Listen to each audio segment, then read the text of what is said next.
Almost done. Picking up where we left off.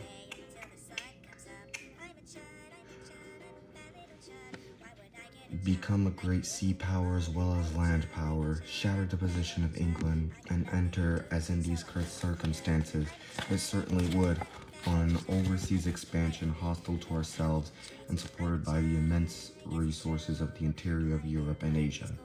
Seeing these things, we can understand that we have had a stake in the prosperity and independence of the peripheral powers of Europe and Asia, those countries whose gazes were oriented outward across the seas, rather than inward to the conquest of power on land.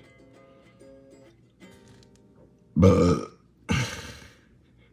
now we see today's things, or think we see them, but they were scarcely yet visible to the Americans of 1898. For those Americans had forgotten a great deal. Americans had forgotten a great deal that they had known to their forefathers, that had been known to their forefathers 100 years before. They had become so accustomed to their security that they had forgotten that it had any foundation at all outside our continent.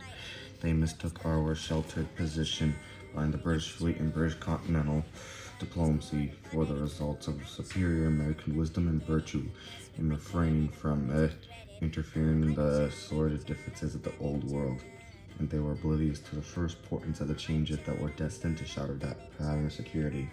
In the course of the ensuing half-century, there were, of course, exceptions. Brooks Adams, Henry's brother, probably came closer than any American of his day to a sort of intellectual premonition of what the future had in store for us. But even he caught only a portion of it. Last short of the day. He saw the increasing vulnerability of England, the increasing eccentricity, as he called it, of her economic position, her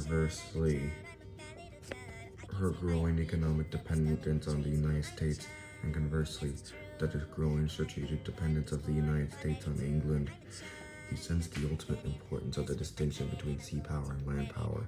Vaguely, he felt the danger of political collaboration between Russia and Germany and China, but his thinking was distorted by the materialism of the time, by the overestimation of economics, of trade, as factors in human events, and by the correspondence underestimation of psychological and political reactions of such things as fear, ambition, insecurity, jealousy, and perhaps even boredom as prime movers of events.